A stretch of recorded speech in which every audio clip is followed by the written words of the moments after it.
السلام علیکم خواتین و حضرات، آج ہم مرزا غالب کی جو غزل آپ کی خدمت میں لے کر حاضر ہوئے ہیں وہ قدرے مشکل ہے، کیونکہ اب غزلیں جو آگے آئیں گی وہ ذرا مشکل ہی ہوں گی، کیونکہ ہم غالب کو پڑھ رہے ہیں تو غالب کا تمام کلام بہت آسان نہیں ہے، اس میں مشکل مقامات بھی آتے ہیں، اور دراصل یہ مشکل حل کرنے کے لیے ہی ہم نے یہ پروگرام یہاں پر شروع کیا ہے۔ تو چلیے دیکھتے ہیں۔ اس غزل کا پہلا شعر ہے: پے نظر کرم تحفہ ہے شرم نارسائی کا،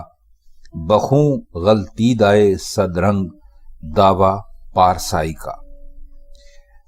اس میں کرم کا مطلب ہے کریم، یعنی اللہ تعالیٰ کی ذات، اور اس کا دوسرا مشکل لفظ ہے شرم نارسائی، یعنی خدا کے قریب نہ پہنچ سکنے کی شرم، یعنی خدا نے جو حکم دیے تھے انہیں پوری طرح بجا نہ لانے کی ندامت۔ اور بخوں غلطیدہ صد رنگ کا مطلب ہے 100 طرح خون میں لتھڑا ہوا، یعنی سینکڑوں گناہوں کے باعث خون میں لت پت۔ تو وہ یہ کہتے ہیں کہ میں رحیم اور کریم خدا کی بارگاہ میں ایک تحفہ لایا ہوں، اور وہ تحفہ کیا ہے؟ وہ تحفہ ہے میری شرم اور میری ندامت کا تحفہ، کیونکہ جو حکم خدا نے دے رکھے تھے وہ مجھ سے پورے نہ ہو سکے، اور ضروری کام پورے نہ ہونے کا نتیجہ شرم اور ندامت کے سوا کیا ہو سکتا ہے؟ اس کی مثال یوں سمجھنی چاہیے کہ میں پارسائی کا دعویٰ کر رہا ہوں، لیکن وہ دعویٰ جو 100 طرح کے خون میں لت پت ہے، یعنی گناہوں میں لت پت ہے، اور اس خون کے ذمہ دار میرے گناہ ہیں، اور یہی گناہ سے بھری ہوئی زندگی تھی جس نے مجھے خدا کی بارگاہ میں پہنچنے نہ دیا۔ اس لیے شرم اور ندامت کے ساتھ اس امید پر حاضر ہوا ہوں کہ وہ بہت بخشنے والا ہے، وہ مجھے اپنی رحمت سے بخش دے گا۔ تو ایک طرح سے یہ ایک سمجھ لیجئے کہ حمدیہ شعر ہے، اس میں اللہ پاک کے سامنے پیش ہونے میں اس لیے بھی تھوڑا تکلف ہے، لیکن ظاہر ہے کہ اللہ کے پاس وہ سب کو پیش ہونا ہی پڑتا ہے۔ تو وہ کہتے ہیں کہ اللہ پاک، میں آپ کے دربار میں اب آ گیا ہوں، تو آپ مجھے معاف کر دیجیے۔ اگلا شعر دیکھتے ہیں کہ نہ ہو حسن تماشا دوست رسوا بے وفائی کا، بمہر صد نظر ثابت ہے دعویٰ پارسائی کا۔ اس میں یہ جو تماشا دوست ہے اس کا مطلب ہے کہ جسے نمود و نمائش پسند ہو، جو دنیا کو دیکھنا چاہتا ہو، اس کے لیے انہوں نے اس کو کہا ہے کہ نہ ہو حسن تماشا دوست رسوا بے وفائی کا، اور بمہر صد نظر ثابت ہے دعویٰ پارسائی کا۔ اب مہر کہتے ہیں، آپ اچھی طرح جانتے ہیں، کوئی بات پکی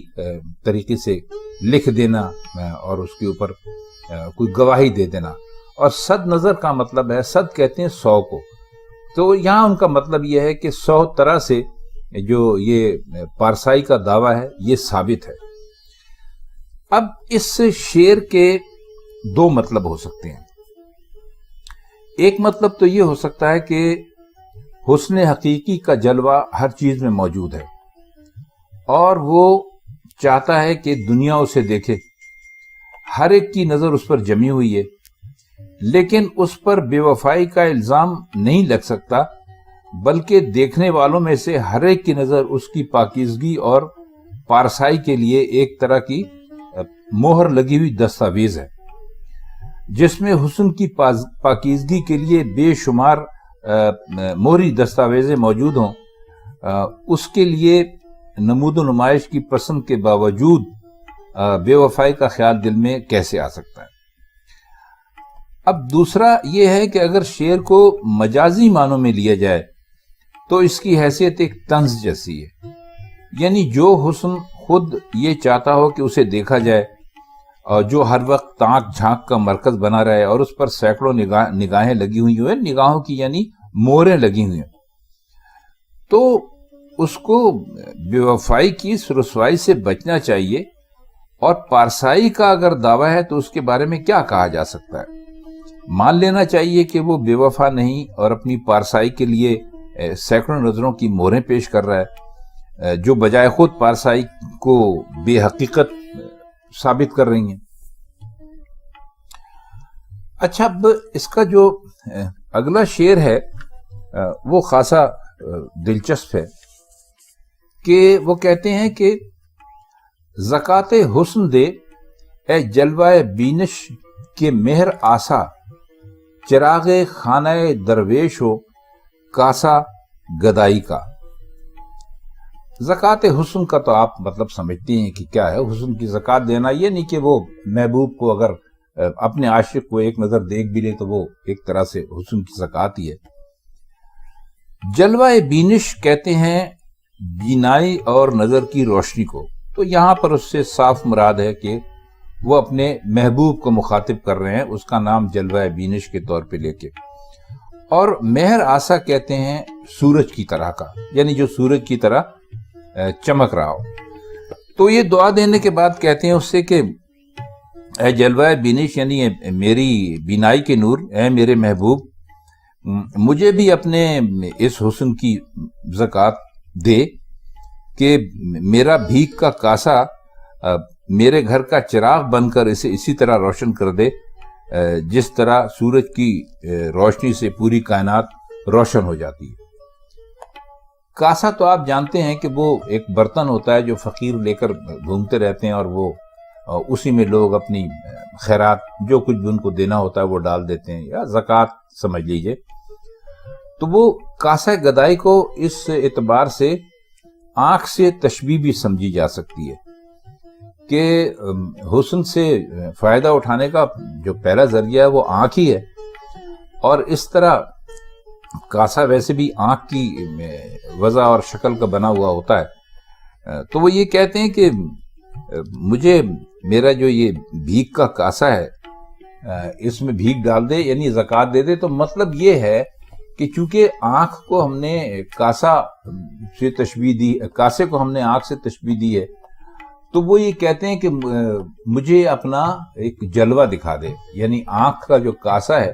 اس میں اپنے حسن کی خیرات ڈال دے، زکوٰۃ ڈال دے۔ اگلا شعر دیکھتے ہیں کہ نہ مارا جان کر بے جرم قاتل تیری گردن پر، رہا مانند خون بے گناہ حق آشنائی کا۔ اب یہ بڑے مزے کی اور بڑی دلچسپ چیز ہے کہ اس کے معنی تو آپ جانتے ہیں کہ مانند خون بے گناہ کا مطلب ہے کہ بے گناہ کے خون کی طرح، بے گناہ کے قتل کی طرح، اور آشنائی کہتے ہیں دوست، اس کو کسی سے دوستی ہونے کو آشنائی کہتے ہیں۔ تو اس کی بہت اچھی جو تشریح کی ہے وہ خواجہ الطاف حسین حالی نے کی ہے کہ تو نے ایک ایسے شخص کو جو خود ہی قتل ہونا چاہتا تھا بے جرم سمجھ کر اس لیے قتل نہیں کیا کہ خون بے گناہ تیری گردن پر نہ جائے، مگر اب تیری گردن پر بجائے خون بے گناہ کے دوستی کا حق رہے گا۔ تو اے قاتل، تو نے مجھے اس وجہ سے قتل کرنا گوارا نہیں کیا کہ میرا کوئی جرم اور قصور نہیں تھا، اور بے جرم اور بے گناہ کو مارنے کا خون تیری گردن پر سوار رہتا ہے، لیکن میں تیرے ہاتھوں سے مرنے کا یا شہادت پانے کا آرزو مند تھا، اور دوستی کا حق یہی تھا کہ تو میری یہ آرزو پوری کر دیتا۔ تیرا خیال میری بے گناہی کی طرف گیا، مگر بے گناہ کے خون سے بچنے کے چکر میں دوستی کا حق تیری گردن پر رہ گیا۔ تو ان کا کہنے کا مطلب یہ ہے کہ ہمیں تم نے کبھی اپنا دوست نہیں سمجھا، کبھی ہاں نہیں کی، ہماری محبت کو قبول نہیں کیا، اور تم نے شاید یہی سوچ کر ہمیں قتل نہیں کیا۔ تو اس کا مطلب یہ ہوا کہ تم کہو نہ کہو تم ہمارے دوست ضرور۔ تو دیکھیے مرزا نے کہیں نہ کہیں سے وہ ایک گنجائش نکال ہی لی محبوب کو اپنی